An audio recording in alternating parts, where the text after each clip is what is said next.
Première partie, chapitre 3. Méthode. Le désir très naturel et très louable de tout adepte, désir qu'on ne saurait trop encourager, est de faire des prosélytes. C'est en vue de faciliter leur tâche que nous nous proposons d'examiner ici la marche la plus sûre, selon nous, pour atteindre ce but, afin de leur épargner des efforts inutiles. Nous avons dit que le spiritisme est toute une science, toute une philosophie. Celui qui veut sérieusement le connaître doit donc, comme première condition, s'astreindre à une étude sérieuse et se persuader que, pas plus que toute autre science, il ne peut s'apprendre en jouant. Le spiritisme, nous l'avons dit, touche à toutes les questions qui intéressent l'humanité. Son champ est immense, et c'est surtout dans ses conséquences qu'il convient de l'envisager. La croyance aux esprits en forme sans doute la base, mais elle ne suffit pas plus pour faire un spirit éclairé que la croyance en Dieu ne suffit pour faire un théologien. Voyons donc de quelle manière il convient de procéder à cet enseignement pour amener plus sûrement la conviction. Que les adeptes ne soient point effrayés par ce mot d'enseignement. Il n'y a pas que l'enseignement donné du haut de la chaire ou de la tribune. Il y a aussi celui de la simple conversation. Toute personne qui cherche à en persuader une autre, soit par la voie des explications, soit par celle des expériences, fait de l'enseignement ce que nous désirons, c'est que sa peine porte des fruits, et c'est pour cela que nous croyons devoir donner quelques conseils dont pourront également profiter ceux qui veulent s'instruire par eux-mêmes. Ils y trouveront le moyen d'arriver plus sûrement et plus promptement au but. On croit généralement que pour convaincre, il suffit de montrer des faits. Cela semble en effet la marche la plus logique.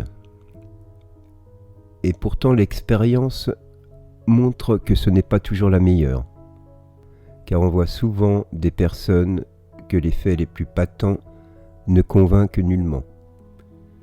À quoi cela tient-il ? C'est ce que nous allons essayer de démontrer. Dans le spiritisme, la question des esprits est secondaire et consécutive. Ce n'est pas le point de départ, et là précisément est l'erreur dans laquelle on tombe, et qui souvent fait échouer vis-à-vis de certaines personnes. Les esprits n'étant autre chose que les âmes des hommes, le véritable point de départ est donc l'existence de l'âme. Or, comment le matérialiste peut-il admettre que des êtres vivent en dehors du monde matériel, alors qu'il croit que lui-même n'est que matière ?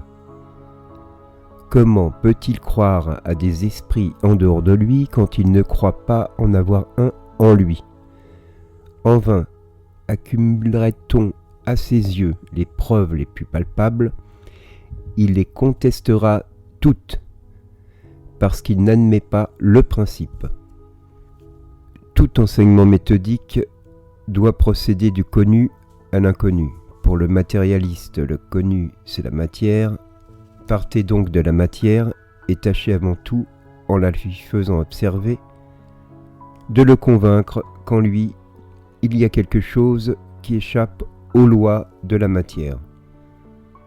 En un mot, avant de le rendre spirit, tâchez de le rendre spiritualiste. Mais pour cela, c'est un tout autre ordre de fait.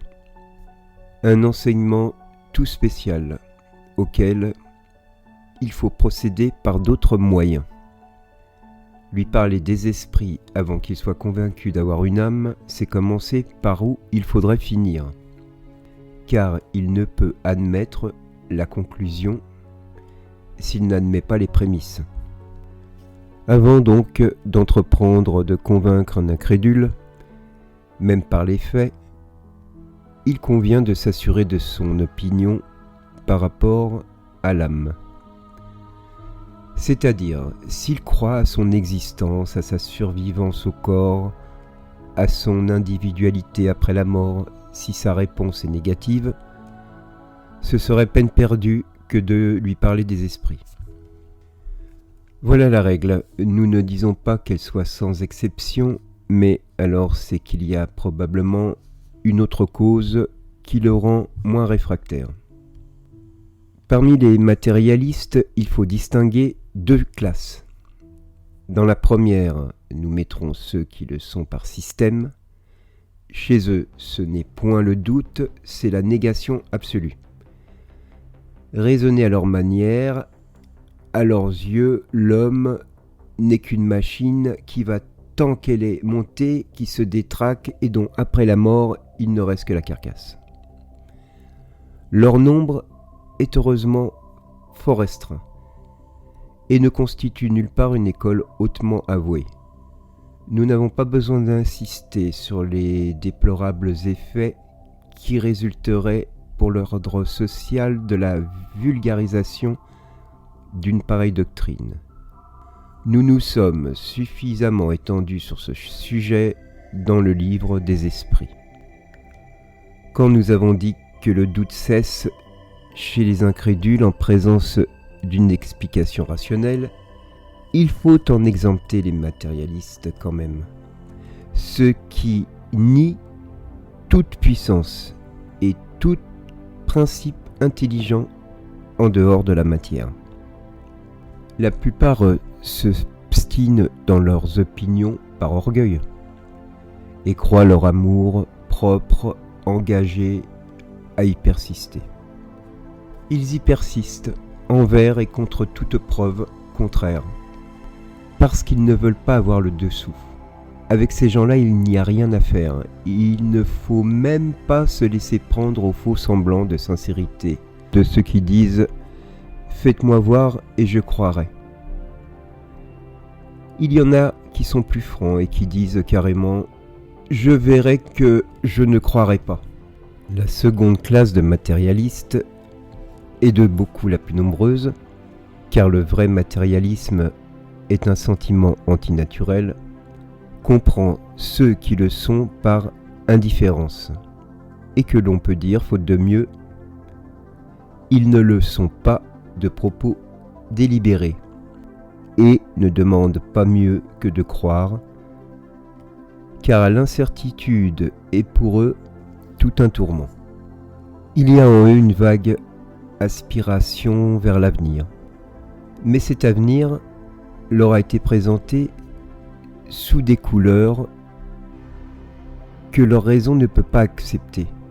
De là le doute, et comme conséquence du doute, l'incrédulité. Chez eux, l'incrédulité n'est donc point un système. Aussi présentez-leur quelque chose de rationnel, et ils l'acceptent avec empressement. Ceux-là peuvent donc nous comprendre, car ils sont plus près de nous. Ils sont plus près de nous qu'ils ne le croient, sans doute eux-mêmes. Avec le premier, ne parlez ni de révélation, ni des anges, ni du paradis. Il ne vous comprendrait pas. Mais en vous plaçant sur son terrain, prouvez-lui d'abord que les lois de la physiologie sont impuissantes pour rendre raison de tout. Le reste viendra ensuite. Il en est tout autrement quand l'incrédulité n'est pas préconçue, car alors la croyance n'est pas absolument nulle.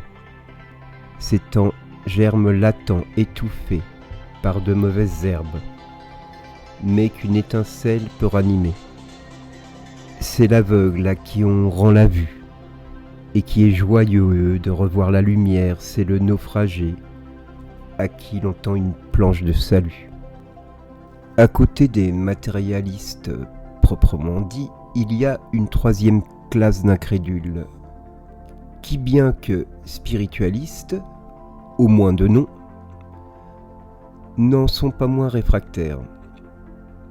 Ce sont les incrédules de mauvaise volonté. Ceux-là seraient fâchés de croire parce que cela troublerait leur quiétude dans les jouissances matérielles.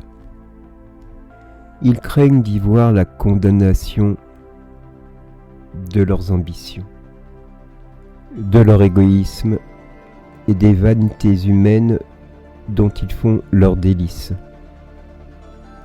Ils ferment les yeux pour ne pas voir et se bouchent les oreilles pour ne pas entendre. On ne peut que les plaindre.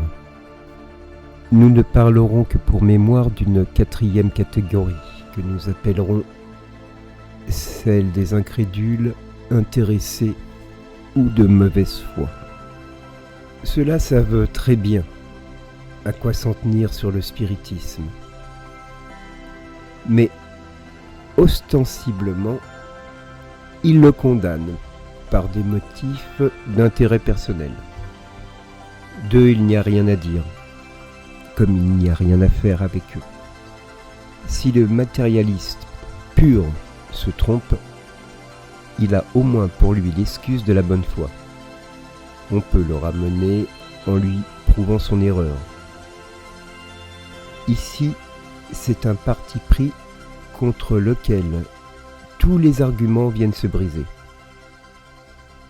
Le temps se chargera de leur ouvrir les yeux et de leur montrer, peut-être à leurs dépens, où était leur véritable intérêt.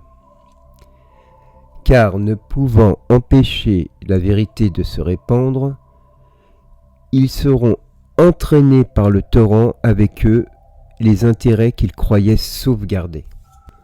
Outre ces diverses catégories d'opposants, il y a une infinité de nuances parmi lesquelles on peut compter les incrédules par pusillanimité. Le courage leur viendra quand ils verront que les autres ne se brûlent pas.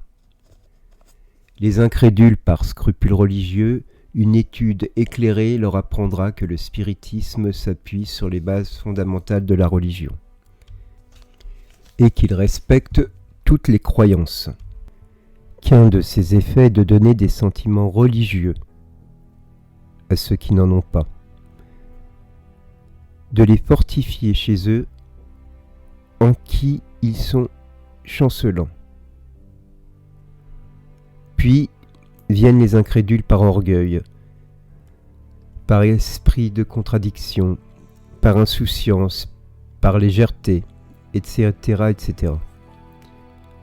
Nous ne pouvons omettre une catégorie que nous appellerons celle des incrédules par déception. Elle comprend les personnes qui ont passé d'une confiance exagérée à l'incrédulité, parce qu'elles ont éprouvé des mécomptes. Alors découragées, elles ont tout abandonné, tout rejeté. Elles sont dans le cas de celui qui nierait la bonne foi, parce qu'il aurait été trompé.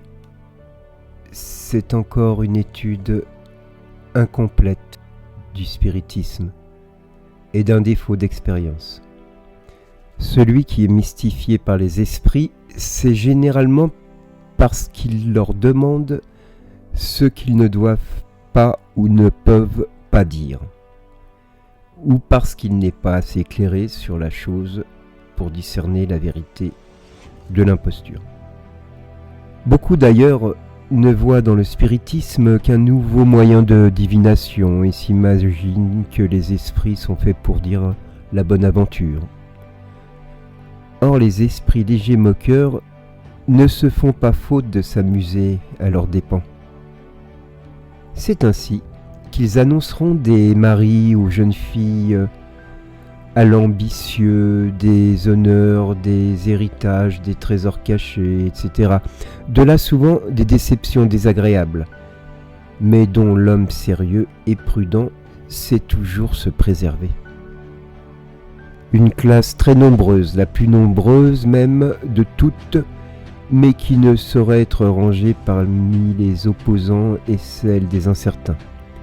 Ils sont généralement spiritualistes par principe. Chez la plupart, il y a une vague intuition des idées spirites, une aspiration vers quelque chose qu'ils ne peuvent définir. Il ne manque à leur pensée que d'être coordonnés et formulés.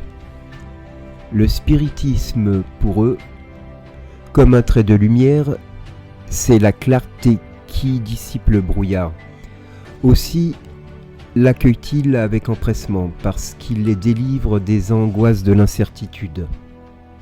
Si de là nous jetons un coup d'œil sur les diverses catégories de croyants, nous trouverons d'abord les spirites sans le savoir. C'est à proprement parler une variété ou une nuance de la classe précédente. Sans avoir jamais entendu parler de la doctrine spirite, ils ont le sentiment inné des grands principes qui en découlent. Et ce sentiment se reflète dans certains passages de leurs écrits, de leurs discours, à tel point qu'en les entendant, on les croirait complètement initiés. On en trouve de nombreux exemples dans les écrivains sacrés et profanes, dans les poètes, les orateurs, les moralistes, les philosophes anciens et modernes. Parmi ceux qu'une étude directe a convaincus, on peut distinguer ceux qui croient purement et simplement aux manifestations. Le spiritisme est pour eux une simple science d'observation, une série de faits plus ou moins curieux. Nous les appellerons spirites expérimentateurs. Ensuite, ceux qui voient dans le spiritisme autre chose que des faits, ils en comprennent la partie philosophique, ils admirent la morale qui en découle, mais ils ne la pratiquent pas. Son influence sur leur caractère est insignifiante ou nulle. Ils ne changent rien à leurs habitudes et ne se priveraient pas d'une seule jouissance. L'avare est toujours ladre, l'orgueilleux toujours plein de lui-même, l'envieux et le jaloux toujours hostile.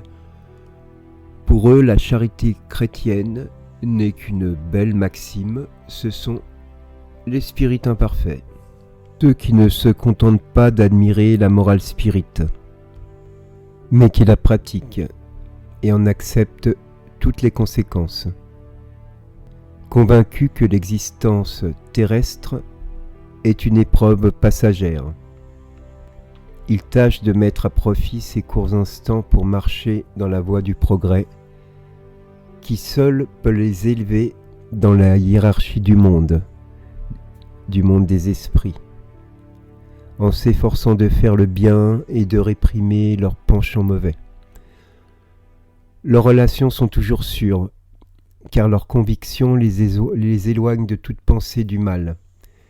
La charité est en toute chose la règle de leur conduite. Ce sont là les vrais spirites, ou mieux, les spirites chrétiens. Il y a enfin les spirites exaltés. L'espèce humaine serait parfaite si elle ne prenait jamais que le bon côté des choses. L'exagération en tout est nuisible. En spiritisme, elle donne une confiance trop aveugle et souvent puérile dans les choses du monde invisible et fait accepter trop facilement et sans contrôle ce dont la réflexion et l'examen démontreraient l'absurdité ou l'impossibilité. Mais l'enthousiasme ne réfléchit pas, il éblouit. Cette sorte d'adepte est plus nuisible qu'utile à la cause du spiritisme. Ce sont les moins propres à convaincre parce qu'on se défie avec raison de leur jugement. Ils sont de très bonne foi, dupes, soit des esprits mystificateurs, soit des hommes qui cherchent à exploiter leur crédulité. S'ils devaient en subir seuls les conséquences, il n'y aurait que demi-mal. Le pis, c'est qu'ils donnent, sans le vouloir, des armes aux incrédules qui cherchent bien plutôt les occasions de railler que de se convaincre, et ne manquent pas d'imputer à tous le ridicule de quelques-uns. Cela n'est sans doute ni juste ni rationnel, mais on le sait, les adversaires du spiritisme ne reconnaissent que leur raison. comme étant de bonne aloi, et connaître à fond ce dont ils parlent est le moindre de leurs soucis. Les moyens de conviction varient extrêmement selon les individus. Ce qui persuade les uns ne produit rien sur d'autres. Tel est convaincu par certaines manifestations matérielles, tel autre par des communications intelligentes, le plus grand nombre par le raisonnement. Nous pouvons même dire que pour la plupart de ceux qui ne sont pas préparés, les phénomènes matériels sont de peu de poids. Plus ces phénomènes sont extraordinaires et s'écartent davantage des lois connues, plus ils rencontrent d'opposition. Et cela pour une raison très simple. C'est qu'on est porté naturellement par le doute. Porté à douter d'une chose qui n'a pas une sanction rationnelle. Chacun l'envisage à son point de vue et se l'explique à sa manière. Le matérialiste y voit une cause purement physique ou une supercherie. L'ignorant et le superstitieux, une cause diabolique ou surnaturelle. Tandis qu'une explication préalable a pour effet de détruire les idées préconçues et de montrer, sinon la réalité, du moins la possibilité de la chose. On la comprend avant de l'avoir vue. Or, du moment que la possibilité est reconnue, la conviction est aux trois quarts faite. Est-il utile de chercher à convaincre un incrédule, obstiné ? Nous avons dit que cela dépend des causes et de la nature de son incrédulité. Souvent l'insistance que l'on met à le persuader lui fait croire à son importance personnelle. Et c'est une raison pour lui de s'obstiner davantage. Celui qui n'est convaincu ni par le raisonnement ni par les faits, c'est qu'il doit subir encore l'épreuve de l'incrédulité. Il faut laisser à la Providence le soin d'amener pour lui des circonstances plus favorables. Assez de gens ne demandent qu'à recevoir la lumière. Pour ne pas perdre son temps avec eux qui la repoussent, adressez-vous donc aux hommes de bonne volonté. Hommes de bonne volonté dont le nombre est plus grand qu'on le croit. Et leur exemple, en se multipliant, vaincra plus de résistance que des paroles. Le vrai spirit ne manquera jamais de bien à faire. Des cœurs affligés à soulager, des consolations à donner, des désespoirs à calmer, des réformes morales à opérer. Là est sa mission. Là aussi il trouvera sa véritable satisfaction. Le spiritisme est dans l'air, il se répand par la force des choses, et parce qu'il rend heureux ceux qui le professent. Quand ses adversaires systématiques l'entendront retentir autour d'eux, chez leurs amis même, ils comprendront leur isolement et seront forcés ou de se taire ou de se rendre. Pour procéder dans l'enseignement du spiritisme, comme on le ferait pour les sciences ordinaires, il faudrait passer en revue toute la série des phénomènes qui peuvent se produire, en commençant par les plus simples, et arriver successivement aux plus compliqués. Or, c'est ce qui ne se peut pas, car il est impossible de faire un cours de spiritisme expérimental comme on fait un cours de physique et de chimie. Dans les sciences naturelles, on opère sur la matière brute, qu'on manipule à volonté. Et on est à peu près toujours certain de pouvoir en régler les effets. Dans le spiritisme, on a affaire à des intelligences qui ont leur liberté et nous prouvent à chaque instant qu'elles ne sont pas soumises à nos caprices.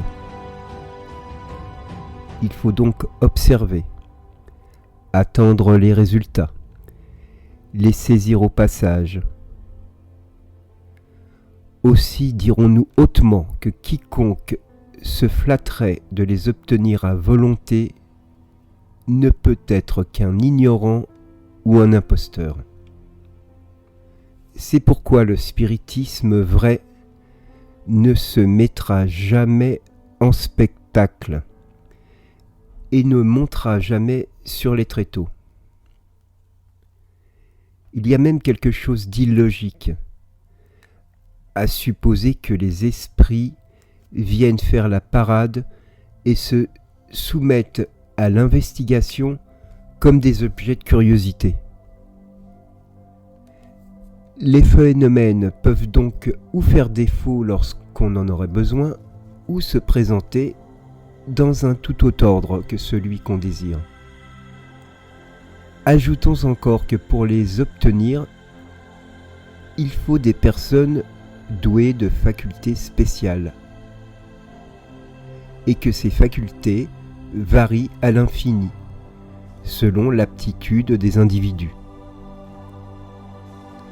Or, comme il est extrêmement rare que la même personne ait toutes les aptitudes, c'est une difficulté de plus qu'il faudrait toujours avoir sous la main une véritable collection de médiums, ce qui n'est guère possible. Le moyen d'obvier à cet inconvénient est très simple, c'est de commencer par la théorie. Là, tous les phénomènes sont passés en revue. Ils sont expliqués, on peut s'en rendre compte, en comprendre la possibilité, connaître les conditions dans lesquelles ils peuvent se produire et les obstacles qu'ils peuvent rencontrer. Quel que soit alors l'ordre dans lequel ils sont amenés par les circonstances, ils n'ont rien qui puisse surprendre. Cette marche offre encore un autre avantage, c'est à épargner celui qui veut opérer une foule de mécomptes prémunis contre les difficultés, et il peut se tenir sur ses gardes et éviter d'acquérir l'expérience à ses dépens. Depuis que nous nous occupons de spiritisme, il nous serait difficile de dire le nombre de personnes qui sont venues auprès de nous, et parmi celles-ci, combien nous en avons vu qui étaient restées indifférentes ou incrédules en présence des faits les plus patents, et qui n'ont été convaincus que plus tard par une explication raisonnée. Combien d'autres ont été prédisposés à la conviction par le raisonnement. Combien enfin ont été persuadés sans avoir rien vu, mais uniquement parce qu'elles avaient compris. C'est donc par expérience que nous parlons, et c'est aussi pourquoi nous disons que le meilleur exemple ou la meilleure méthode d'enseignement spirit est de s'adresser à la raison avant de s'adresser aux yeux. Celle que nous suivons dans nos leçons, et nous n'avons qu'à nous en applaudir. L'étude préalable de la théorie a un autre avantage, c'est de montrer immédiatement la grandeur du but et la portée de cette science. Celui qui débute par voir une table tourner ou frapper est plus porté à la raillerie, parce qu'il se figure difficilement que d'une table puisse sortir une doctrine régénératrice de l'humanité. Nous avons toujours remarqué que ceux qui croient, avant d'avoir vu, mais parce qu'ils ont lu et compris, loin d'être superficiels, sont au contraire ceux qui réfléchissent le plus, s'attachant plus au fond qu'à la forme. Pour eux, la partie philosophique est le principal, les phénomènes proprement dits sont l'accessoire.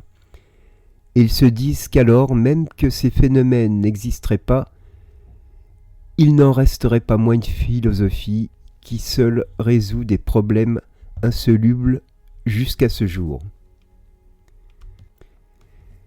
et qui seule donne du passé de l'homme et de son avenir la théorie la plus rationnelle. Or, il préfère une doctrine qui explique à celle qui n'explique pas ou explique mal. Quiconque réfléchit comprend très bien qu'on pourrait faire abstraction des manifestations et que la doctrine n'en subsisterait pas moins. Les manifestations viennent la corroborer, la confirmer, mais elles ne sont pas la base essentielle. L'observateur sérieux ne les repousse pas, au contraire, mais il attend les circonstances favorables qui lui permettront d'être témoin. La preuve de ce que nous avançons, c'est qu'avant d'avoir entendu parler des manifestations, quantité de personnes avaient l'intuition de ces doctrines qui n'a fait que donner un corps, un ensemble à leurs idées. Du reste, il ne serait pas exact de dire que ceux qui commencent par la théorie manquent de sujets d'observation pratique. Ils en ont au contraire, qui doivent avoir à leurs yeux un plus grand poids, même que ceux que l'on pourrait produire devant eux, ce sont les faits nombreux de manifestations spontanées, dont nous parlerons dans les chapitres suivants. Il est peu de personnes qui n'en aient connaissance au moins par ouï-dire. Beaucoup en ont eu elles-mêmes, auxquelles elles n'avaient prêté qu'une médiocre attention. La théorie a pour effet de leur en donner l'explication. Et nous disons que ces faits ont un grand poids, lorsqu'ils s'appuient sur des témoignages irrécusables. Parce qu'on ne peut supposer ni préparation ni connivence. Si les phénomènes provoqués n'existaient pas, les phénomènes spontanés n'en subsisteraient pas moins. Et le spiritisme n'aurait-il pour résultat que d'en donner une solution rationnelle. Ce serait déjà beaucoup. Aussi, la plupart de ceux qui lisent par avance reportent leurs souvenirs sur ces faits qui sont pour eux une confirmation de la théorie. On se méprendrait étrangement sur notre manière de voir si l'on supposait que nous conseillons de négliger les faits. C'est par les faits que nous sommes arrivés à la théorie, et il est vrai qu'il nous a fallu pour cela un travail assidu de plusieurs années et des milliers d'observations. Mais puisque les faits nous ont servi et nous servent tous les jours, nous serions inconséquents avec nous-mêmes d'en contester l'importance. Alors surtout que nous faisons un livre destiné à les faire connaître. Nous disons seulement que, sans le raisonnement, ils ne suffisent pas pour déterminer la conviction. Qu'une explication préalable, en détruisant les préventions et en montrant qu'ils n'ont rien de contraire à la raison, dispose à les accepter. Cela est si vrai que sur 10 personnes complètement novices qui assisteront à une séance d'expérimentation, fût-elle des plus satisfaisantes au point de vue des adeptes, il y en aura 9 qui sortiront sans être convaincus, et quelques-unes plus incrédules qu'avant, parce que les expériences n'auront pas répondu à leur attente. Il en sera tout autrement de celles qui pourront s'en rendre compte, par une connaissance théorique anticipée. Pour elles, c'est un moyen de contrôle, mais rien ne les surprend. pas même l'insuccès, parce qu'elles savent dans quelles conditions les faits se produisent, et qu'il ne faut leur demander que ce qu'ils peuvent donner. L'intelligence préalable des faits les met donc à même de se rendre compte de toutes les anomalies. Mais en outre, elle leur permet d'y saisir une foule de détails, de nuances, souvent très délicates, qui sont pour elles des moyens de conviction et qui échappent à l'observateur ignorant. Tels sont les motifs qui nous engagent à admettre à nos séances expérimentales que les personnes possédant des notions préparatoires suffisantes pour comprendre ce qu'on y fait, persuadées que les autres y perdraient leur temps ou nous feraient perdre le nôtre.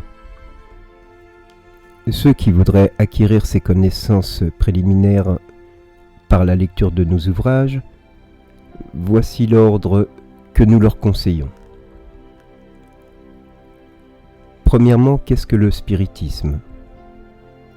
Cette brochure d'une centaine de pages seulement est un exposé sommaire des principes de la doctrine spirite.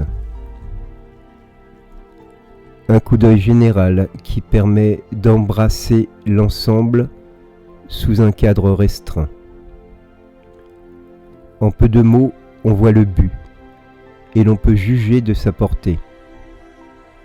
On y trouve en outre les réponses aux principales questions ou objections que sont naturellement disposées à faire les personnes novices. Cette première lecture, qui ne demande que peu de temps, est une introduction qui facilite une étude plus approfondie. Deuxièmement, le livre des esprits.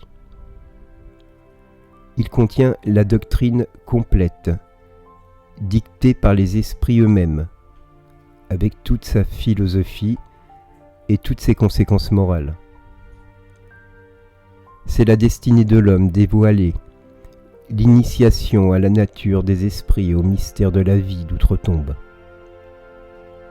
En le lisant, on comprend que le spiritisme a un but sérieux, et ce n'est pas un passe-temps frivole. Troisièmement, le livre des médiums. Il est destiné à diriger dans la pratique des manifestations par la connaissance des moyens les plus propres pour communiquer avec les esprits. C'est un guide soit pour les médiums, soit pour les évocateurs, et le complément du livre des esprits.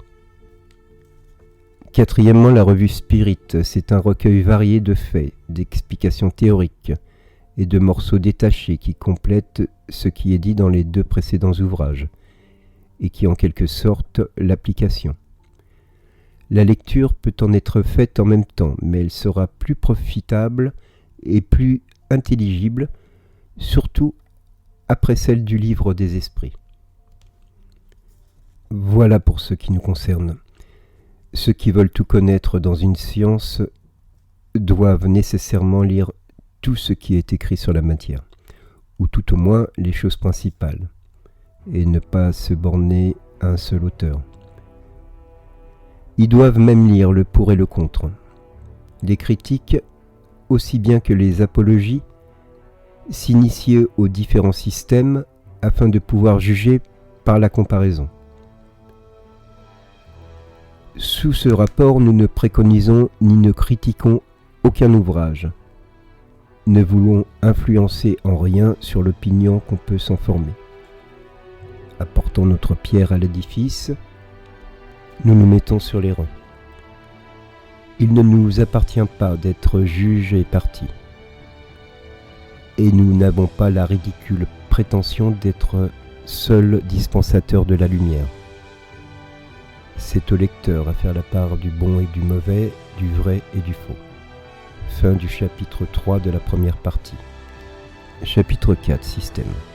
Quand les phénomènes étranges du spiritisme ont commencé à se produire, ou pour mieux dire, se sont renouvelés dans ces derniers temps, le premier sentiment qu'ils ont excité a été celui du doute sur leur réalité même, et encore plus sur leur cause.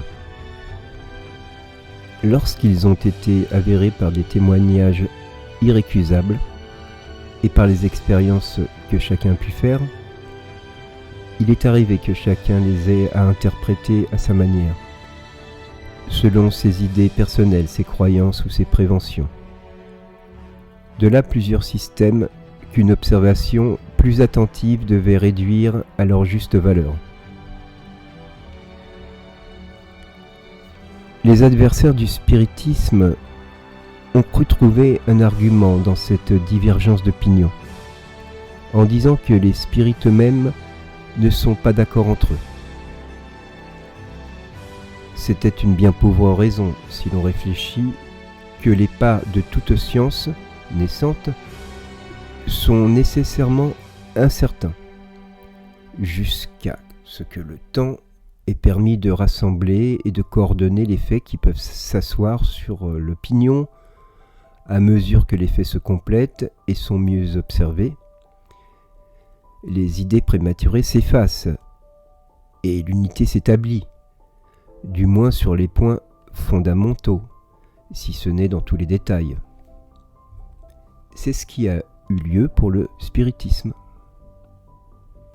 Il ne pouvait échapper à la loi commune et devait même, par sa nature, se prêter plus que toute autre chose à la diversité des interprétations. On peut même dire qu'à cet égard, il a été plus vite que d'autres sciences ses aînés, la médecine par exemple, qui divise encore les plus grands savants. Dans l'ordre méthodique pour suivre la marche progressive des idées, il convient de placer en tête ce qu'on peut appeler système de la négation, c'est-à-dire ceux des adversaires du spiritisme. Nous avons réfuté leurs objections dans l'introduction et dans la conclusion du livre des esprits, ainsi que dans le petit ouvrage intitulé « Qu'est-ce que le spiritisme ?» Il serait superflu d'y revenir ici. Nous nous bornerons à rappeler en 2 mots les motifs sur lesquels il se fonde. Les phénomènes spirites sont de 2 sortes, les effets physiques et les effets intelligents. N'admettant pas l'existence des esprits par la raison qu'ils n'admettent rien en dehors de la matière, on conçoit qu'ils nient les effets intelligents. Quant aux effets physiques, ils les commentent à leur point de vue et les arguments peuvent se résumer dans les 4 systèmes suivants. Premièrement, système de charlatanisme. Parmi les antagonistes, beaucoup attribuent ces effets à la supercherie, par la raison que quelques-uns ont pu être imités. Cette supposition transformerait tous les spirites en dupes et tous les médiums en faiseurs de dupes, sans égard pour la position. Le caractère, le savoir et l'honorabilité des personnes. Si elles méritaient une réponse, nous dirions que certains phénomènes de la physique sont aussi imités par les prestidigitateurs et que cela ne prouve rien contre la véritable science. Il est d'ailleurs des personnes dont le caractère écarte tout soupçon de fraude. Et il faut être dépourvu de tout savoir et de toute urbanité pour oser venir leur dire en face qu'elles sont complices de charlatanisme. Dans un salon très respectable, un monsieur soi-disant bien élevé s'étant permis une réflexion de cette nature, la dame de la maison lui dit « Monsieur, puisque vous n'êtes pas content, on vous rendra votre argent à la porte. » Et d'un geste, lui fit comprendre ce qu'il avait de mieux à faire. Est-ce dire pour cela que jamais il n'y a d'abus ? Il faudrait pour le croire admettre que les hommes sont parfaits. On abuse de tout, même des choses les plus saintes. Pourquoi n'abuserait-on pas du spiritisme ? Mais le mauvais usage qu'on peut faire d'une chose ne peut rien faire préjuger contre la chose elle-même. Le contrôle qu'on peut avoir touchant la bonne foi des gens est dans le motif qui les font agir. Où il n'y a pas de spéculation, le charlatanisme n'a rien à faire. Deuxièmement, système de la folie. Quelques-uns, par condescendance, veulent bien écarter le soupçon de la supercherie et prétendent que ceux qui ne font pas des dupes sont dupes. Ils sont dupes eux-mêmes. Ce qui revient à dire qu'ils sont des imbéciles. Quand les incrédules y mettent moins de forme, ils disent tout simplement qu'on est fou, s'attribuant ainsi sans façon le privilège du bon sens. C'est là le grand argument de ceux qui n'ont point de bonnes raisons à opposer. Du reste, ce mode d'attaque est devenu ridicule à force de banalité et ne mérite pas qu'on perde son temps à le réfuter. Les spirites d'ailleurs ne s'en émeuvent guère. Ils prennent bravement leur parti et se consolent en songeant qu'ils ont pour compagnons d'infortune assez de gens dont le mérite ne saurait être contesté. Il faut en effet convenir que cette folie, si folie il y a bien un singulier caractère. C'est qu'elle atteint de préférence la classe éclairée, parmi laquelle le spiritisme compte jusqu'à présent l'immense majorité de ses adeptes. Si dans le nombre on rencontre quelques excentricités, elles ne prouvent pas plus contre cette doctrine que les fous religieux ne prouvent contre la religion, les fous mélomanes contre la musique, et les fous mathématiciens contre les mathématiques. Toutes les idées ont trouvé des fanatiques exagérés. Et il faudrait être doué d'un jugement bien obtus pour confondre l'exagération d'une chose avec la chose elle-même. Nous renvoyons pour plus ample explication sur ce sujet à notre brochure. Qu'est-ce que le spiritisme au livre des esprits? Ensuite, système de l'hallucination, dirons-nous. Une autre opinion, moins offensante en ce qu'elle a une petite couleur scientifique, consiste à mettre les phénomènes sur le compte de l'illusion des sens. Ainsi, l'observateur serait de très bonne foi, seulement il croirait voir ce qu'il ne voit pas. Quand il voit une table se soulever et se maintenir dans l'espace sans point d'appui, la table n'aurait pas bougé de place. Il la voit en l'air par une sorte de mirage ou un effet de réfraction, comme celui qui fait voir un astre ou un objet dans l'eau, hors de sa position réelle. Cela serait possible à la rigueur, mais ceux qui ont été témoins de ce phénomène ont pu constater l'isolement en passant sous la table suspendue, ce qui paraît difficile si elle n'a pas quitté le sol. D'un autre côté, il est arrivé maintes fois que la table s'est brisée en tombant. Dira-t-on aussi que cela n'est qu'un effet d'optique ? Une cause physiologique bien connue peut sans doute faire qu'on croit voir tourner une chose qui ne bouge pas, ou qu'on croit tourner sur soi-même quand on est immobile. Mais quand plusieurs personnes autour d'une table sont entraînées par un mouvement si rapide qu'elles ont de la peine à le suivre, que quelques-unes sont parfois jetées par terre, Dira-t-on que toutes ces personnes sont prises de vertige, comme l'ivrogne qui croit avoir passé sa maison devant lui? Ensuite, nous aurons le système du muscle craqueur. S'il en était ainsi pour la vue, il ne saurait en être de même pour l'ouïe. Et quand les coups frappés sont entendus par toute une assemblée, on ne peut raisonnablement les attribuer à une illusion.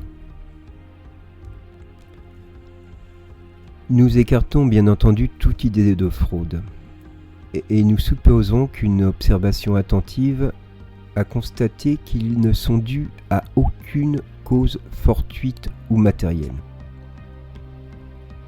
Il en est vrai qu'un savant médecin en a donné une explication péremptoire selon lui. La cause en est, dit-il, dans les contractions volontaires ou involontaires du tendon du muscle court péronnier. Il entre à ce sujet dans les détails anatomiques les plus complets pour démontrer par quel mécanisme ce tendon peut produire ces bruits, imiter les batteries du tambour et même exécuter des airs rythmés. D'où il conclut que ceux qui croient entendre frapper des coups dans la table sont dupes, ou d'une mystification ou d'une illusion. Le fait n'est pas nouveau. Il n'est pas nouveau en lui-même. Malheureusement, pour l'auteur de cette prétendue découverte, sa théorie ne peut rendre raison de tous les cas. Disons d'abord que ceux qui jouissent de la singulière faculté de faire craquer à volonté leurs muscles, court péronnier ou tout autre, et de jouer des airs par ce moyen, sont des sujets exceptionnels. Tandis que celle de faire frapper les tables est très commune et que ceux qui possèdent celle-ci ne jouissent pas tous à beaucoup près de la première. En second lieu, le savant docteur a oublié d'expliquer comment le craquement musculaire d'une personne immobile et isolée de la table peut y produire des vibrations sensibles au toucher. Comment ce bruit peut se répercuter à volonté des assistants dans les différentes parties de la table, dans les autres meubles, contre les murs, au plafond, etc. Comment enfin l'action de ce muscle peut s'étendre à une table qu'on ne touche pas et la faire mouvoir? Cette explication, du reste, si c'en était une, n'affirmerait que le phénomène des coups frappés, mais ne peut concerner tous les autres modes de communication. Concluons-en qu'il a jugé sans avoir vu, ou sans avoir tout vu et bien vu. Il est toujours regrettable que des hommes de science se battent de donner sur ce qu'ils ne connaissent pas des explications que les faits peuvent démentir. Leur savoir même devrait les rendre d'autant plus circonspects dans leur jugement qu'ils reculent pour eux les bornes de l'inconnu. Ensuite, système des causes physiques. Ici, nous sortons du système de la négation absolue. La réalité des phénomènes étant avérée, la première pensée qui est naturellement venue à l'esprit de ceux qui ont reconnu a été d'attribuer les mouvements au magnétisme, à l'électricité ou à l'action d'un fluide quelconque. En un mot, à une cause toute physique et matérielle. Cette opinion n'avait rien d'irrationnel, et elle aurait prévalu si le phénomène se fût borné à des effets purement mécaniques. Une circonstance même semblait la corroborer. C'était dans certains cas l'accroissement de la puissance en raison du nombre des personnes. Chacune d'elles pouvait ainsi être considérée comme un des éléments d'une pile électrique humaine, ce qui caractérise une théorie vraie, Nous l'avons dit, c'est de pouvoir rendre raison de tout. Mais si un seul fait vient la contredire, c'est qu'elle est fausse, incomplète ou trop absolue. Or, c'est ce qui n'a pas tardé d'arriver ici. Ses mouvements et ses coups ont donné des signes intelligents en obéissant à la volonté et en répondant à la pensée. Il devait donc avoir une cause intelligente. Dès lors que les faits cessaient d'être purement physiques, la cause, par cela même, devait avoir une autre source. Aussi le système de l'action exclusive d'un agent matériel a-t-il été abandonné, et ne se retrouve que chez ceux qui jugent a priori et sans avoir vu. Le point capital est donc de constater l'action intelligente. Et c'est ce dont peut se convaincre quiconque veut se donner la peine d'observer. Ensuite, système du reflet. L'action intelligente, une fois reconnue, il restait à savoir quelle était la source de cette intelligence.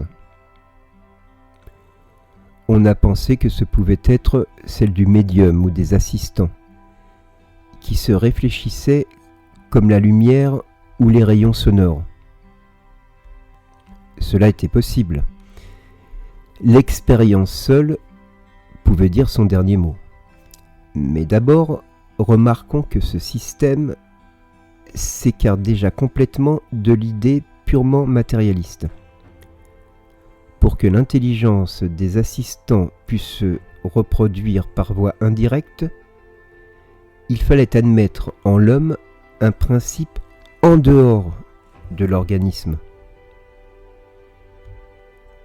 Si la pensée exprimée avait toujours été celle des assistants, la théorie de la réflexion eût été confirmée. Or, le phénomène, même réduit à cette proportion, n'était-il pas du plus haut intérêt ? La pensée se répercutant dans un corps inerte et se traduisant par le mouvement et le bruit, n'était pas une chose bien remarquable, n'y avait-il pas de quoi piquer la curiosité des savants ? Pourquoi donc l'ont-ils dédaigné, eux qui s'épuisent à la recherche d'une fibre nerveuse ? L'expérience seule, disons-nous, pouvait donner tort ou raison à cette théorie. Et l'expérience lui a donné tort, car elle démontre à chaque instant, et par les faits les plus positifs, que la pensée exprimée peut être non seulement étrangère à celle des assistants, mais que souvent elle y est entièrement contraire, qu'elle vient contredire toutes les idées préconçues, déjouer toutes les prévisions. En effet, quand je pense blanc et qu'il m'est répondu noir, il m'est difficile de croire que la réponse vienne de moi. On s'appuie sur quelques cas d'identité entre la pensée exprimée et celle des assistants, mais qu'est-ce que cela prouve, sinon que les assistants peuvent penser comme l'intelligence qui se communique ? Il n'est pas dit qu'ils doivent toujours être d'opinions opposées. Lorsque dans la conversation l'interlocuteur émet une pensée analogue à la vôtre, direz-vous que cela vient de vous ? Il suffit de quelques exemples contraires bien constatés pour prouver que cette théorie ne peut être absolue. Comment d'ailleurs expliquer, par la réflexion de la pensée, l'écriture produite par des personnes qui ne savent pas écrire ? Les réponses de la plus haute portée philosophique obtenues par des personnes illettrées, celles qui sont données à des questions mentales ou dans une langue inconnue du médium, et mille autres faits qui ne peuvent laisser de doute sur l'indépendance de l'intelligence qui se manifeste. L'opinion contraire ne peut être que le résultat d'un défaut d'observation. Si la présence d'une intelligence étrangère est prouvée normalement par la nature des réponses, elle est matériellement par le fait de l'écriture directe, c'est-à-dire de l'écriture obtenue spontanément, sans plume ni crayon, sans contact, et nonobstant toutes les précautions prises pour se garantir de tout superfuge. Le caractère intelligent du phénomène ne saurait être révoqué en doute. Donc il y a autre chose qu'une action fluidique.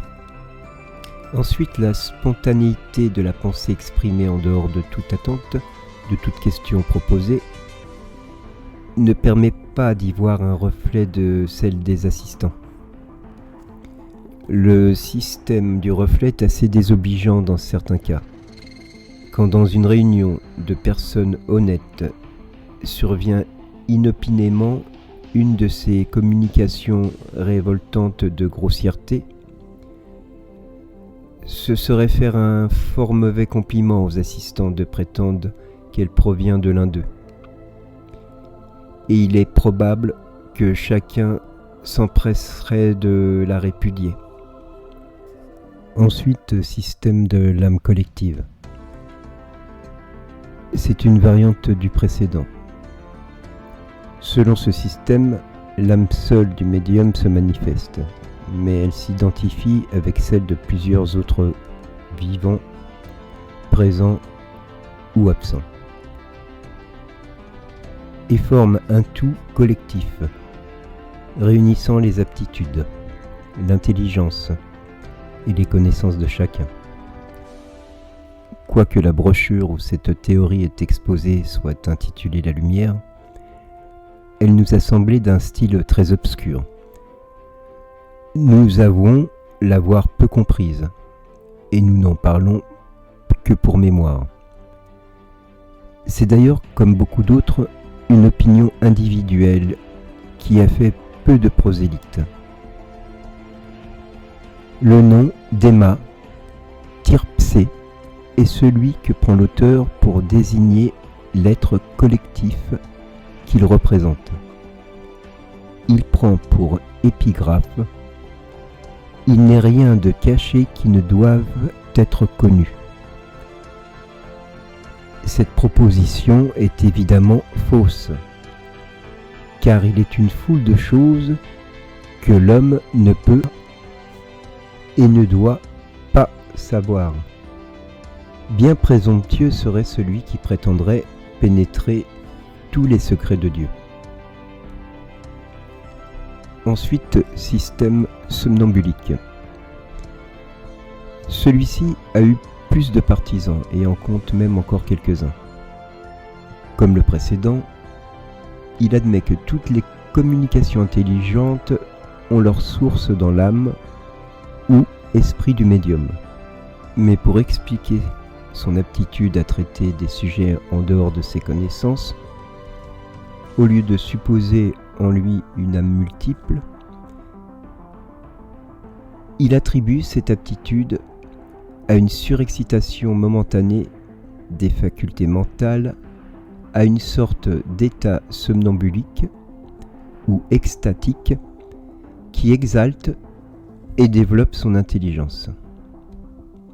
On ne peut nier dans certains cas l'influence de cette cause, mais il suffit d'avoir vu opérer la plupart des médiums pour se convaincre qu'elle ne peut résoudre tous les faits et qu'elle forme l'exception et non la règle. On pourrait croire qu'il en est ainsi si le médium avait toujours l'air d'un inspiré ou d'un extatique, apparence qu'il pourrait d'ailleurs parfaitement simuler s'il voulait jouer la comédie. Mais comment croire à l'inspiration quand le médium écrit comme une machine, sans avoir la moindre conscience de ce qu'il obtient, sans la moindre émotion, sans s'occuper de ce qu'il fait et tout en regardant ailleurs, riant et causant de choses et d'autres. On conçoit la surexcitation des idées, mais on ne comprend pas qu'elle puisse faire écrire celui qui ne sait pas écrire, et encore moins quand les communications sont transmises par des coups frappés ou à l'aide d'une planchette ou d'une corbeille. Nous verrons dans la suite de cet ouvrage la part qu'il faut faire à l'influence des idées du médium, mais les faits ou l'intelligence étrangère se révèlent par des signes incontestables, si nombreux et si évidents qu'ils ne peuvent laisser de doute à cet égard.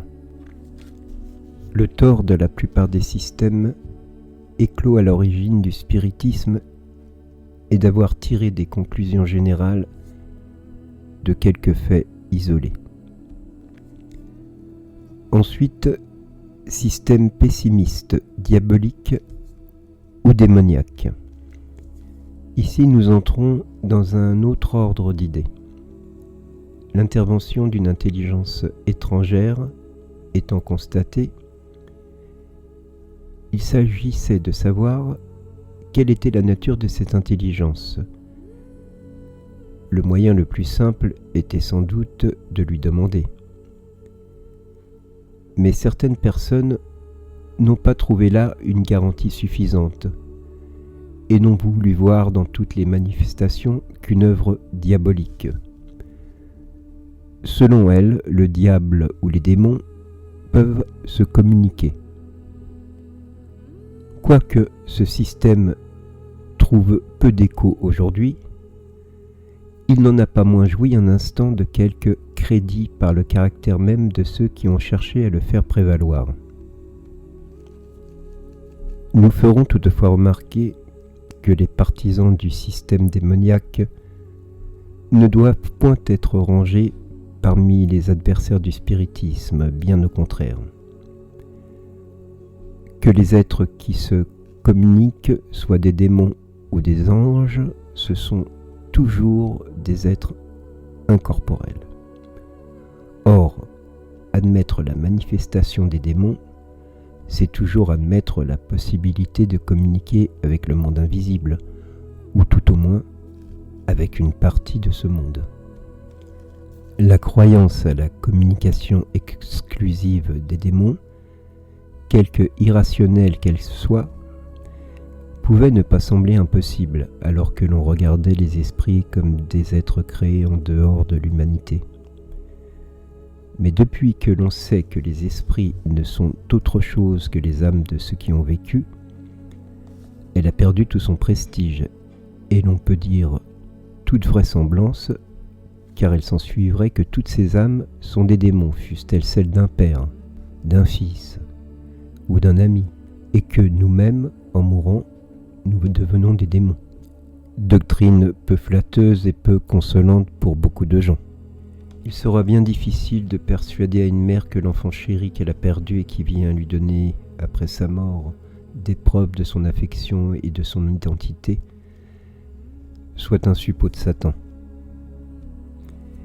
Il est vrai que parmi les esprits, il y en a de très mauvais, et qui ne valent pas mieux que ceux que l'on appelle démons, par une raison bien simple, c'est qu'il y a des hommes très mauvais et que la mort ne rend pas immédiatement meilleur. La question est de savoir si ce sont les seuls qui puissent se communiquer. À ceux qui le pensent, nous adressons les questions suivantes. Premièrement, y a-t-il de bons et de mauvais esprits? Deuxièmement, Dieu est-il plus puissant que les mauvais esprits ou que les démons, si vous voulez les appeler ainsi? Troisièmement, affirmer que les mauvais seuls se communiquent, c'est-à-dire que les bons ne le peuvent pas, s'il en est ainsi, de deux choses l'une. Cela a lieu par la volonté ou contre la volonté de Dieu. Si c'est contre sa volonté, c'est que les mauvais esprits sont plus puissants que lui.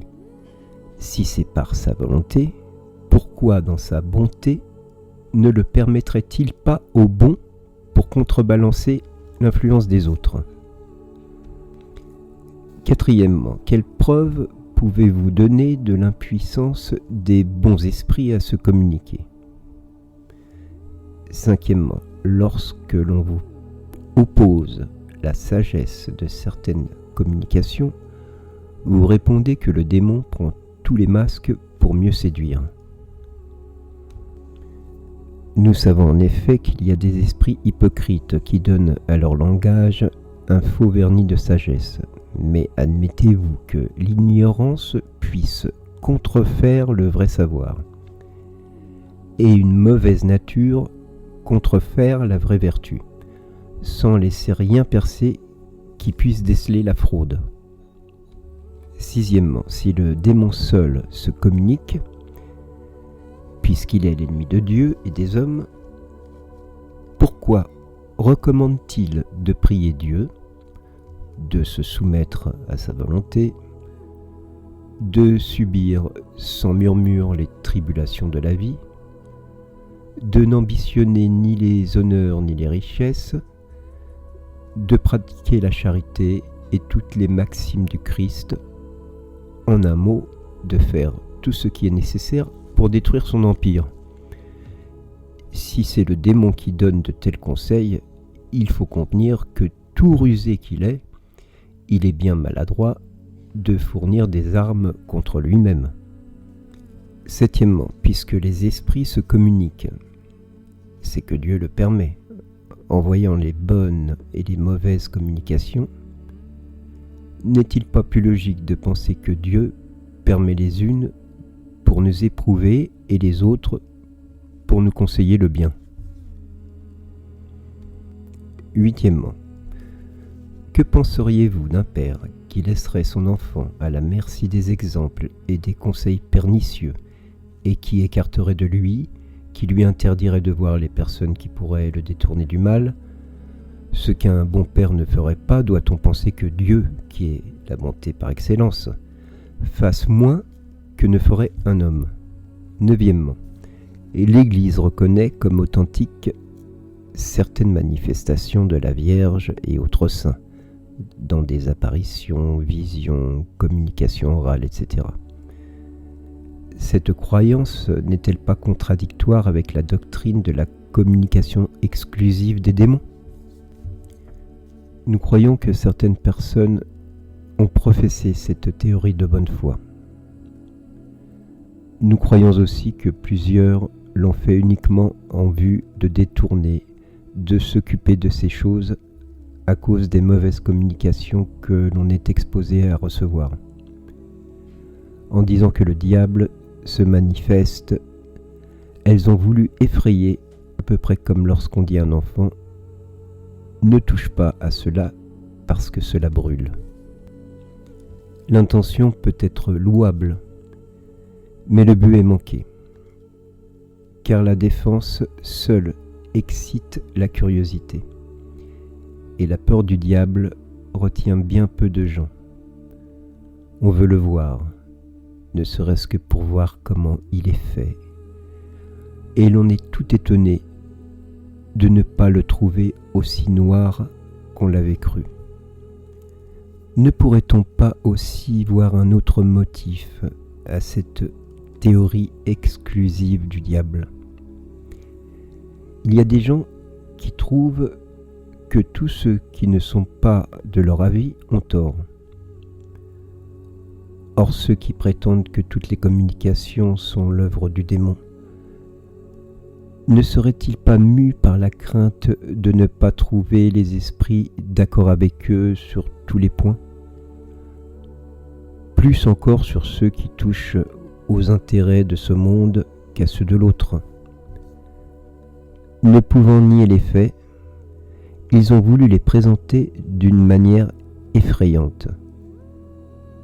Mais ce moyen n'a pas plus arrêté que les autres. Où la crainte du ridicule est impuissante, il faut se résigner à laisser passer les choses. Le musulman qui entendrait un esprit parler contre certaines lois du Coran penserait assurément que c'est un mauvais esprit. Il en serait de même d'un juif pour ce qui regarde certaines pratiques de la loi de Moïse. Quant aux catholiques, nous en avons entendu un affirmer que l'esprit qui se communiquait ne pouvait être que le diable parce qu'il s'était permis de penser autrement que lui, sur le pouvoir temporel. Bien qu'il n'eût du reste prêché que la charité, la tolérance, l'amour du prochain et l'abnégation des choses de ce monde, toute maxime enseignée par le Christ. Les esprits n'étant autres que les âmes des hommes, et les hommes n'étant pas parfaits, il en résulte qu'il y a des esprits également imparfaits, et dont le caractère se reflète dans leur communication. C'est un fait incontestable qu'il y en a de mauvais, d'astucieux, de profondément hypocrites, et contre lesquels il faut se tenir en garde. Mais parce qu'on rencontre dans le monde des hommes pervers, est-ce une raison pour fuir toute société ? Dieu nous a donné la raison et le jugement pour apprécier les esprits aussi bien que les hommes. Le meilleur moyen de se prémunir contre les inconvénients que peut présenter la pratique du spiritisme, ce n'est pas de l'interdire, mais de le faire comprendre. Une crainte imaginaire n'impressionne qu'un instant et n'affecte pas tout le monde. La réalité clairement démontrée est comprise de tous. Ensuite, le système optimiste. À côté de ceux qui ne voient dans ces phénomènes que l'action des démons, il en est d'autres qui n'ont voulu que celle des bons esprits. Ils ont supposé que l'âme étant dégagée de la matière, aucun voile n'existait pour elle, et qu'elle devait avoir la souveraine science et la souveraine sagesse. Leur confiance aveugle dans cette supériorité absolue des êtres du monde invisible a été pour beaucoup la source de bien des déceptions. Ils ont appris à leurs dépens à se défier de certains esprits tout aussi bien que de certains hommes. Ensuite, nous avons le système unispirit ou monospirit. Une variété du système optimiste consiste donc dans la croyance qu'un seul esprit se communique aux hommes, et que cet esprit est le Christ, qui est le protecteur de la terre. Quand on voit des communications de la plus basse trivialité, d'une grossièreté révoltante, empreinte de malveillance et de méchanceté, il y aurait profanation et impiété à supposer qu'elle puisse émaner de l'esprit du bien par excellence. Encore si ceux qui le croient n'avaient jamais eu que des communications irréprochables, on concevrait leurs illusions, mais la plupart conviennent en avoir eu de très mauvaises, ce qu'ils expliquent en disant que c'est une épreuve que le bon esprit leur fait subir en leur dictant des choses absurdes. Ainsi, tandis que les uns attribuent toutes les communications au diable, qui peut dire de bonnes choses pour tenter, d'autres pensent que Jésus seul se manifeste, et qu'il peut dire de mauvaises choses pour éprouver. Nous disons l'expérience parce qu'il est impossible que ceux qui professent des idées aussi exclusives aient tout vu et bien vu. Quand on leur objecte les faits d'identité qui attestent la présence de parents, amis ou connaissances, par les manifestations écrites, visuelles ou autres, ils répondent que c'est toujours le même esprit. Le diable selon les uns, le Christ selon les autres, qui prend toutes les formes. Mais ils ne nous disent pas pourquoi les autres esprits ne peuvent pas communiquer. Dans quel but l'esprit de vérité viendrait nous tromper en se présentant sous de fausses apparences? Abuser une pauvre mère en lui faisant croire mensongèrement qu'il est l'enfant qu'elle pleure. La raison se refuse à admettre que l'Esprit Saint, entre tout, s'abaisse à jouer une pareille comédie. D'ailleurs, nier la possibilité de toute autre communication, n'est-ce pas ôter au spiritisme ce qu'il a de plus suave? La consolation des affligés? Disons tout simplement qu'un pareil système est irrationnel et ne peut soutenir un examen sérieux. Ensuite, système multispirit ou polyspirit. Tous les systèmes que nous avons passés en revue, sans en exempter ceux qui sont dans le sens négatif, reposent sur quelques observations, mais incomplètes ou mal interprétées. Si une maison est rouge d'un côté et blanche de l'autre, celui qui ne l'aura vue que d'un seul côté affirmera qu'elle est rouge, un autre qu'elle est blanche. Ils auront tous les deux tort et raison. Mais celui qui aura vu la maison de tous les côtés dira qu'elle est rouge et blanche, et il sera seul dans le vrai. Il en est de même à l'égard de l'opinion que l'on se fait du spiritisme. Elle peut être vraie à certains égards et fausse si l'on généralise ce qui n'est que partiel. Si l'on prend pour la règle ce qui n'est que l'exception, pour le tout ce n'est que la partie. C'est pourquoi nous disons que quiconque veut étudier sérieusement cette science doit voir beaucoup et longtemps.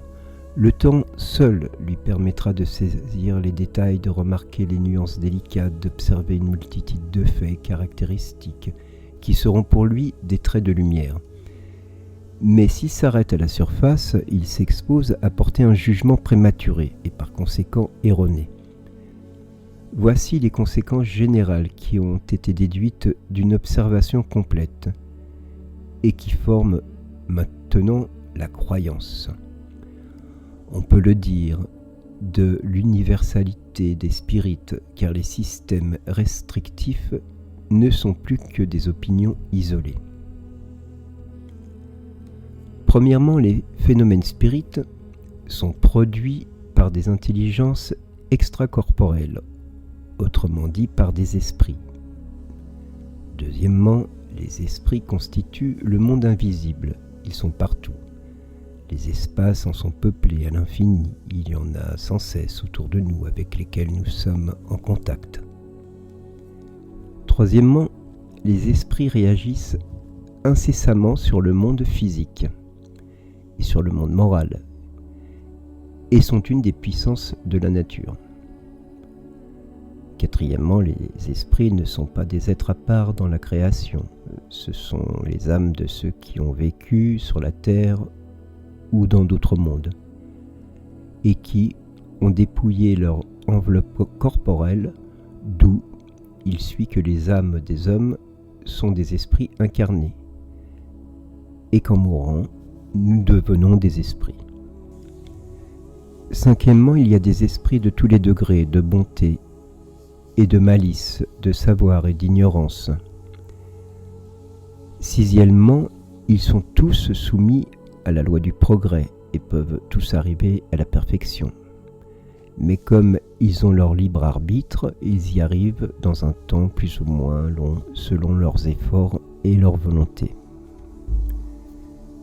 Septièmement, ils sont heureux ou malheureux selon le bien ou le mal qu'ils ont fait pendant leur vie et le degré d'avancement auquel ils sont parvenus. Le bonheur parfait et sans mélange n'est le partage que des esprits arrivés au suprême degré de perfection. Neuvièmement, les esprits se communiquent par l'intermédiaire des médiums qui leur servent d'instruments et d'interprètes. Dixièmement, on reconnaît la supériorité ou l'infériorité des esprits à leur langage. Les bons ne conseillent que le bien et ne disent que de bonnes choses. Tout en eux atteste l'élévation. Les mauvais trompent, et toutes leurs paroles portent le cachet de l'imperfection et de l'ignorance. Les différents degrés que parcourent les esprits sont indiqués dans l'échelle spirit, le livre des esprits. L'étude de cette classification est indispensable pour apprécier la nature des esprits qui se manifestent, leurs bonnes et mauvaises qualités. Ensuite, système de l'âme matérielle. Il consiste uniquement dans une opinion particulière sur la nature intime de l'âme. Selon cette opinion, l'âme et le périsprit ne seraient point deux choses distinctes. Ou pour mieux dire, le périsprite ne serait autre que l'âme elle-même, s'épurant graduellement par les diverses transmigrations, comme l'alcool s'épure par les diverses distillations. Tandis que la doctrine spirite ne considère le périsprite que comme l'enveloppe fluidique de l'âme ou de l'esprit. Le périsprite étant une matière, quoique très éthérée, l'âme serait ainsi d'une nature matérielle plus ou moins essentielle selon le degré de son épuration. Ce système n'affirme aucun des principes fondamentaux de la doctrine spirite, car il ne change rien à la destinée de l'âme. Les conditions de son bonheur futur sont toujours les mêmes. L'âme et le périsprite formant un tout sous le nom d'esprit, comme le germe et le périsperme en forment un sous le nom de fruit. Toute la question se réduit à considérer le tout comme homogène, au lieu d'être formé de deux parties distinctes. Comme on le voit, cela ne tire à aucune conséquence, et nous n'en aurions pas parlé si nous n'avions rencontré des personnes portées à voir une nouvelle école dans ce qui n'est, en définitive, qu'une simple interprétation de mots. Cette opinion très restreinte du reste, fût-elle même plus générale, n'en constituerait pas plus une scission entre les spirites que les deux théories de l'émission ou des ondulations de la lumière n'en font une entre les physiciens. Ceux qui voudraient faire bande à part poser une question aussi puérile prouveraient par cela qu'ils attachent plus d'importance à l'accessoire qu'à la chose principale, et qu'ils sont poussés à la désunion par des esprits qui ne peuvent pas être bons. Car les bons esprits ne soufflent jamais l'aigreur et la zizanie. C'est pourquoi nous engageons tous les vrais spirites à se tenir en garde contre de pareilles suggestions. Et surtout à ne pas attacher à certains détails plus d'importance qu'ils n'en méritent. L'essentiel, c'est le fond. Nous croyons néanmoins devoir dire en quelques mots sur quoi s'appuie l'opinion de ceux qui considèrent l'âme et le périsprite comme deux choses distinctes. Elle est fondée sur l'enseignement des esprits qui n'ont jamais varié à cet égard. Nous parlons des esprits éclairés car parmi eux, il en est qui n'en savent pas plus et même moins que les hommes, tandis que la théorie contraire est une conception humaine. Nous n'avons ni inventé ni supposé le périsprite pour expliquer les phénomènes. Son existence nous a été révélée par les esprits et l'observation nous l'a confirmée, voir le livre des esprits. Elle s'appuie encore sur l'étude des sensations des esprits et surtout sur le phénomène des apparitions tangibles qui impliquerait selon d'autres la solidification et la désagrégation des parties constituantes de l'âme, et par conséquence sa désorganisation. Il faudrait en outre admettre que cette matière qui peut tomber sous les sens est elle-même le principe intelligent, ce qui n'est pas plus rationnel que de confondre le corps avec l'âme ou l'habit avec le corps. Quant à la nature intime de l'âme, elle nous est inconnue. Quand on dit qu'elle est immatérielle, il faut l'entendre dans le sens relatif et non absolu, car l'immatérialité absolue serait le néant. Or, l'âme ou l'esprit, c'est quelque chose. On veut dire que son essence est tellement supérieure qu'elle n'a aucune analogie avec ce que nous appelons matière, et qu'ainsi pour nous, elle est immatérielle. Voici la réponse donnée à ce sujet par un esprit. Ce que les uns nomment périsprite n'est pas autre chose que ce que les autres appellent enveloppe matérielle fluidique.